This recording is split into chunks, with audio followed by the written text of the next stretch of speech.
I came to Washington, D.C. this summer to take courses in journalism at American University, but little did I know I would be interviewing a man who is living my life dream. How are you? How you doing? All right. Noah Grant. Nice to meet you. I got to sit down to speak with CBS News White House correspondent Chip Reid before he addressed a room full of aspiring young politicians and journalists. I've interviewed presidential candidates and covered dozens of events before, but this was my first real sit-down interview. I was surprised that someone with such an important job would take the time to come speak with high schoolers. What brings you here today? I mean, why do you feel it's so important to speak with us? I have just always felt it's part of my responsibility to help educate anybody who wants to be educated about how we in the media do our thing and don't do our thing. Why do you feel young people especially should be involved and aware in what's going on in politics? Well, I just think it's essential. I've got to say that when I was that age, I was not. I was somebody who would much rather go play Frisbee on the football field than pay attention to current affairs when I was that age, and I did catch up. I wanted to know what a normal work day would be for Chip.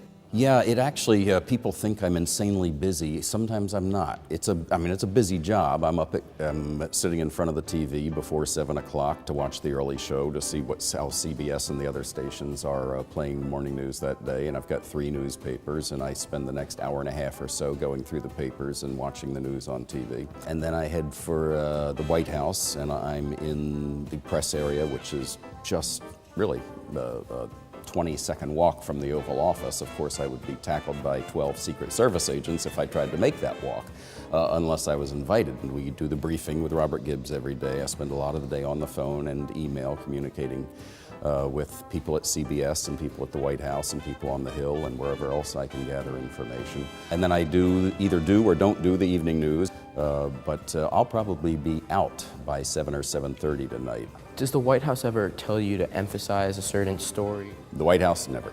If the White House did, I would say, you've got to be kidding me. I don't get paid by the White House, and they're not my boss, and they don't tell me what to do. I try to get along with them, and you try to have a civil relationship, but a free press and a democracy does not take orders from the White House. Do you have the freedom to ask whatever questions you want, or do your producers say, we want you to follow this story today? At the press conferences, I have freedom to ask what I want to ask. I'll get suggestions from people, but now the executive producer in New York could say, we're doing a story on this, we really need you to ask this, but they haven't done that. They've given me a lot of freedom.